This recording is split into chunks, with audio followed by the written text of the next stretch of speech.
Welcome student, Subhash English school की digital classes में आपका स्वागत है। आज हम कक्षा 7वीं संस्कृत का अष्टम पाठ पढ़ेंगे, जिसका नाम है गुरु गोविंद सिंह। गुरु गोविंद सिंह। छात्रा आचार्य नमस्कार।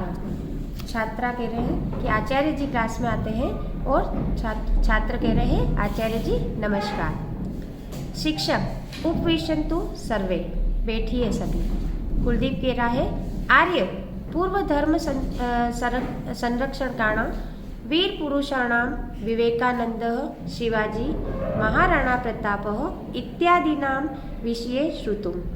कुलदीप कह रहा है कि हमने धर्म की रक्षा करने वाले सब वीर पुरुषों के बारे में सुना है, जैसे विवेकानंद जी, शिवाजी, महाराणा प्रताप आदि के विषय में सुना है, किंतु गुरु गोविंद सिंह के विषय में हम नहीं जानते हैं।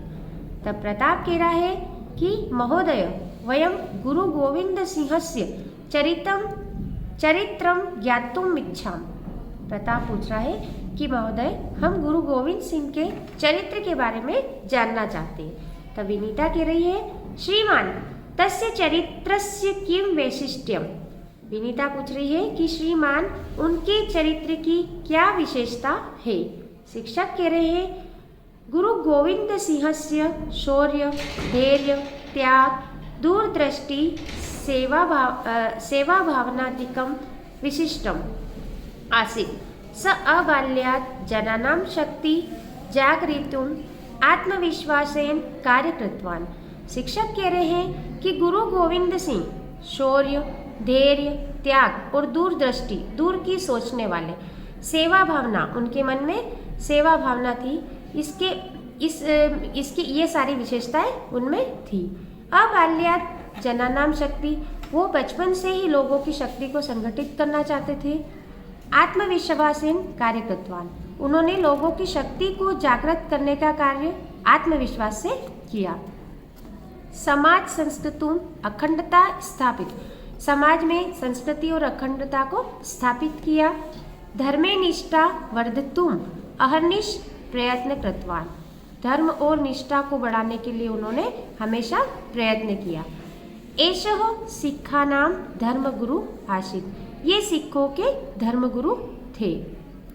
सिक्खा नाम के, प्रताप कह रहा है सिक्खा नाम के, सिखों का नाम क्या है। तब शिक्षक कह रहे हैं कि सिख धर्म अनुयायी सिखा, सिख धर्म के अनुयायी जो थे वो लोग सिख कहलाते हैं। तथा जैन धर्म तथा सिख धर्म भारते बहव धर्मा विकास प्राप्त। जैन धर्म, सिख धर्म और इसके अलावा भी भारत में बहुत सारे धर्मों ने विकास प्राप्त किया। अतः सर्वे धर्मा समान, ये सारे धर्म समान है। जैसे जैन धर्म, सिख धर्म आदि धर्म जो भी है, ये सारे धर्म जो है वो समान है। तब कुलदीप कह रहा है कि किम गुरु गोविंद सिंह सिख धर्म प्रवर्तक। कुलदीप पूछ रहा है क्या गुरु गोविंद सिंह सिख धर्म के प्रवर्तक है क्या। तब शिक्षक कह रहे हैं कि गुरु नानक एवं सिख धर्म प्रवर्तक, गुरु नानक जो थे वो सिख धर्म के प्रवर्तक थे। स एव तेषा प्रथम गुरु आसीत्, वो सिखों के प्रथम गुरु थे। गुरु गोविंद सिंह तो दशम अंतिमस्य गुरु आसीत्, गुरु गोविंद सिंह जो थे वो दशम मतलब 10वें गुरु और अंतिम गुरु थे। मतलब गुरु नानक देव जी जो थे वो सिखों के धर्म प्रवर्तक थे और वो सिखों के प्रथम गुरु थे, और गुरु गोविंद सिंह जो थे वो सिखों के अंतिम और 10वें गुरु थे। गुरु गोविंद से जननम कदा अभवत, गुरु गोविंद सिंह का जन्म कब हुआ था। तब शिक्षक कह रहे हैं 1666 तमे वर्षे कार्तिक शुक्ल सप्तम्या तस्य जननम पटना नगरे अभवत। मतलब 1666 वर्ष ईस्वी में कार्तिक शुक्ल की सप्तमी को इनका जन्म पटना नगर में हुआ था। गुजरी तस्य माता, उनकी माता का नाम गुजरी था। महात्यागी समाज सेवक तेग बहादुर तस्य पिता आस्ताम, गुजरी इनकी माँ का नाम था और महात्यागी और समाज सेवक, समाज के सेवक इनके पिता का नाम था गुरु तेग बहादुर। तो माता का नाम गुजरी था और पिता का नाम इनके गुरु तेग बहादुर था। पिता इव गुरु गोविंद अपि समाज सेवा निवृत्त आसीत्। इनके पिता ने भी ये सारी खूबियाँ थी, ये भी समाज सेवा में हमेशा लगे रहते थे। कुलदीप कह रहा है कि समाज सेवार्थ गुरु गोविंद किम कृतवान। कुलदीप पूछ रहा है कि समाज सेवा के लिए गुरु गोविंद सिंह जी ने क्या क्या किया। शिक्षक कह रहे हैं तस्मिन् समये भारतीय संस्कृति विनाशकस्य क्रूरस्य मुगल शासकस्य औरंगजेबस्य शासनमासीत्। मतलब भारतीय संस्कृति का विनाश करने वाला मुगल शासक जो था, औरंगजेब का शासन था उस समय पे, वो अपनी भारतीय संस्कृति का विनाश करना चाहता था। उस समय उसका राज्य था हमारे भारत देश में। तब तादृश स्थितो दुष्ट शक्ति निग्रहीतुं प्रजासु धर्म जागरण कृतवान् पीड्यमानां जनानां संगठनं रचितवान् सामान्य जनानां विचारेषु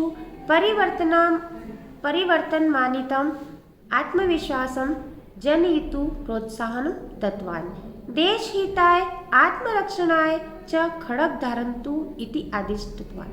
मतलब उस समय औरंगजेब, मुगल शासक औरंगजेब का शासन था, वो बहुत क्रूर शासक था। उस दुष्ट शक्ति का विनाश करने के लिए गुरु गोविंद सिंह जी ने लोगों में धर्म जागरण किया और पीड़ित लोगों को उनकी दुष्ट शक्ति से बचाने के लिए उन्होंने उनके विचारों में परिवर्तन लाया और उनमें आत्मविश्वास जगाया। देश हिताय आत्मरक्षणाय, उन्होंने कहा कि देश हित की रक्षा के लिए, अपनी आत्मरक्षा के लिए खड्ग धरन्तु, मतलब खड्ग धारण करो, तलवार धारण करो।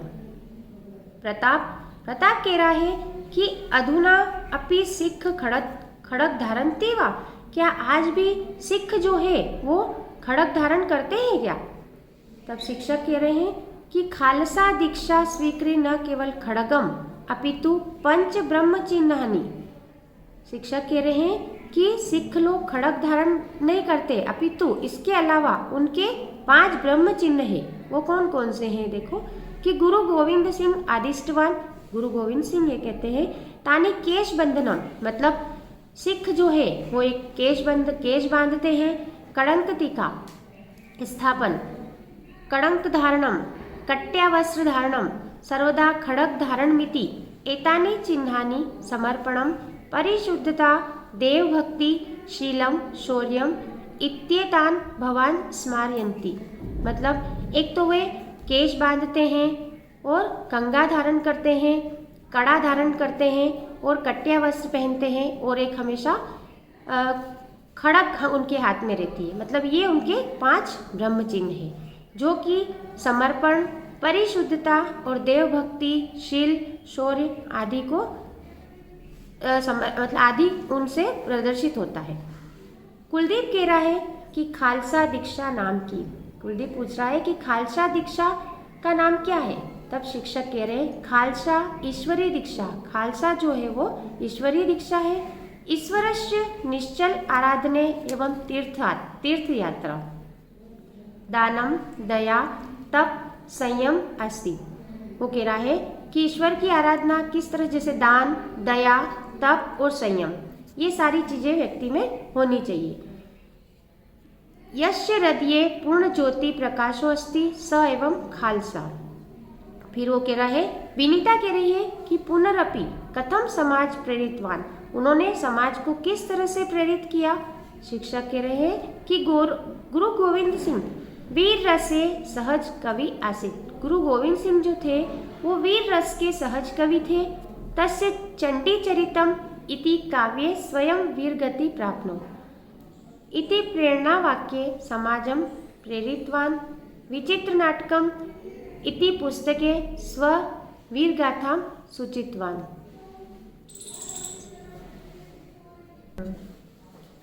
गुरु गोविंद सिंह वीर रस के सहज कवि थे। उनकी जो रचना थी चंडी चरित, इसमें इति काव्य स्वयं, मतलब इसमें यह था कि स्वयं वीरगति प्राप्त करो, ये उनके प्रेरणा वाक्य थे। विचित्र नाटकम इति पुस्तके स्ववीर गाथा सूचितवान।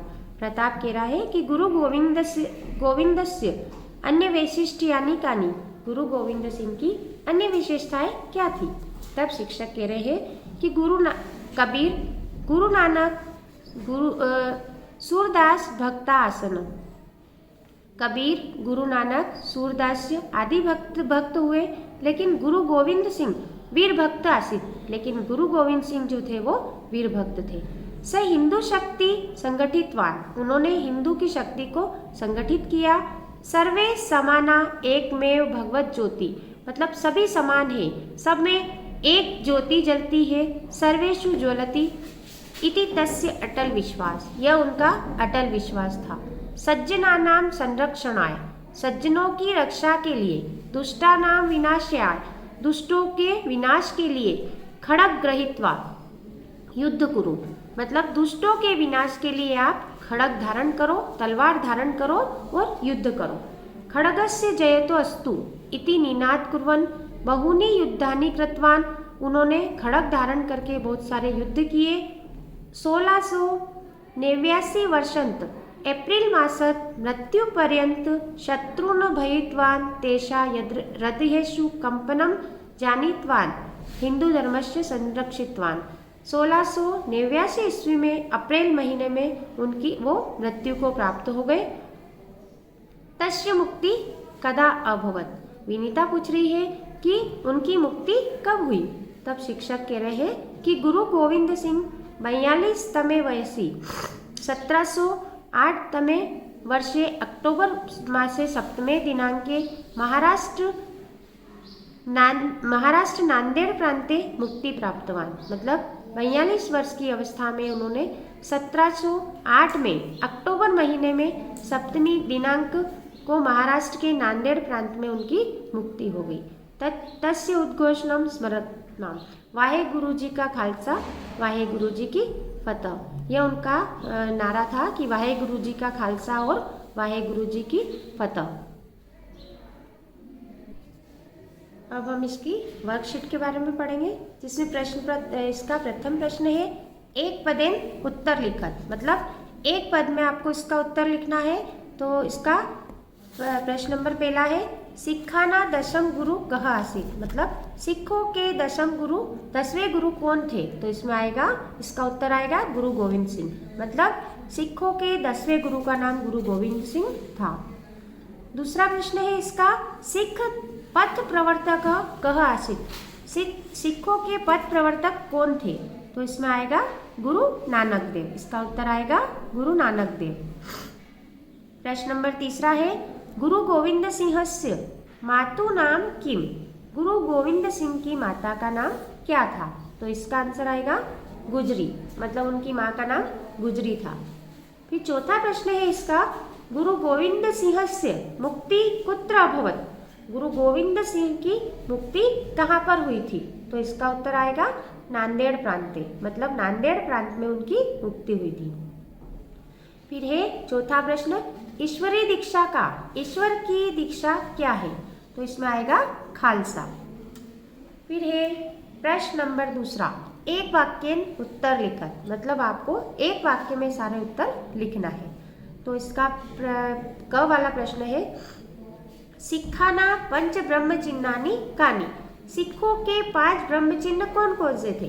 तो सिखाना पंच ब्रह्म चिन्हानी एतानी केश बंधनम कड़ंक टीका स्थापनम कड़ंक धारणम कट्या वस्त्र धारणम सर्वदा खड़ग धारणम इति, मतलब सिखों के 5 ब्रह्म चिन्ह थे केश बांधना, कंगा धारण करना, कट्या वस्त्र धारण कड़ा धारण करना और कट्या वस्त्र पहनना और हमेशा खड़ग धारण करना, मतलब हमेशा तलवार रखना।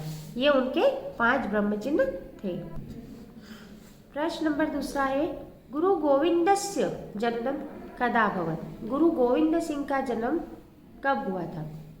गुरु गोविंद सिंह से जन्म 1666 तमे वर्षे कार्तिक शुक्ल सप्तमी तिथो अभवत, मतलब उनका जन्म 1666 में कार्तिक शुक्ल सप्तमी को हुआ था। फिर है तीसरा प्रश्न कुत्र धर्म विकास प्राप्ता, तो इसका उत्तर आएगा भारते धर्मा विकास प्राप्ता, मतलब भारत में बहुत सारे धर्मों ने विकास को प्राप्त किया। फिर है चौथा प्रश्न, विदेशिया कीदृशा आसन, विदेशी जो थे वो कैसे थे, विदेशिया क्रूरा आसन मतलब बहुत क्रूर व्यक्ति थे, विदेशी जो थे वो क्रूर थे। फिर आएगा आचार्य केशा कथा श्राविता, आचार्य जो थे वो किसकी कथा सुना रहे थे, तो इसका उत्तर आएगा आचार्य गुरु गोविंद सिंह से कथा श्राविता, मतलब आचार्य जी जो थे वो गुरु गोविंद सिंह की कथा को सुना रहे थे।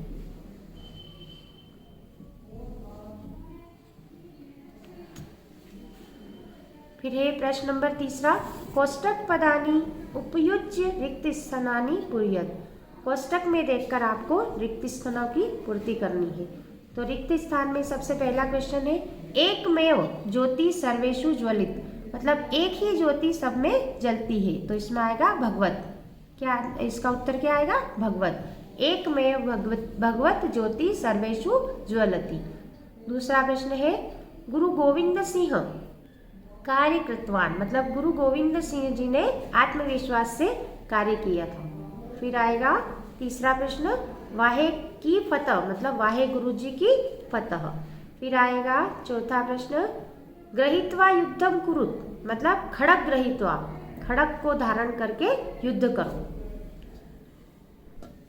प्रश्न नंबर चौथा है, संबोधन लिखना है, जैसे आचार्य में तो क्या आएगा, हे आचार्य और हे आचार्य, फिर इसमें महोदय में हे महोदय, हे महोदय, इसी तरह से आर्य, हे आर्य और हे आर्य, फिर हे अनुज, तो अनुज में आएगा हे अनुज और हे अनुजे। इसी तरह से प्रश्न नंबर 5वां है, उचित मेलनम कुरुत, मतलब सही जोड़ी मिलाइए, तो इसमें आएगा प्रथम गुरु कौन थे, गुरु नानक देव जी, फिर है दसम गुरु गुरु गोविंद सिंह और उनका जन्म कहाँ हुआ था, कार्तिक शुक्ल सप्तमी को। फिर है गुरु गोविंद सिंह कौन थे, वीर भक्त थे और उनके पिता का नाम क्या था, गुरु तेग बहादुर। प्रश्न नंबर 6 में आएगा आपको क्रमशः, मतलब ये लाइनें सब उल्टी सीधी लिखी है, ऊपर नीचे है तो आपको लाइन से जमा कर लिखना है। जैसे प्रथम इसमें फर्स्ट लाइन है, गुरु गोविंद सिंह हिंदू शक्ति संगठितवान, दूसरा है गुरु गोविंद सिंह मुक्ति 1608 वर्षे अभवत, फिर है माता गुजरी पिता तेग बहादुर च आस्ताम, गुरु नानक सिख धर्म प्रवर्तक आसीत् और गुरु गोविंद सिंहस्य जननम कार्तिक शुक्ल सप्तम्याम अभवत। इनको आपको क्रमशः जमा के लिखना है। तो पहले आएगा गुरु गोविंद सिंह सिख धर्म प्रवर्तक आसीत्, ये पहली लाइन आएगी। दूसरी लाइन आएगी गुरु गोविंद सिंह जननम कार्तिक शुक्ल सप्तम्याम अभवत। फिर आएगा माता गुजरी पिता तेग बहादुर च आस्ताम। फिर तीसरी लाइन चौथी लाइन आएगी गुरु गोविंद सिंह हिंदू शक्ति संगठितवान और सबसे लास्ट वाली लाइन आएगी गुरु गोविंद सिंह मुक्ति 1608 वर्षे अभवत। धन्यवाद।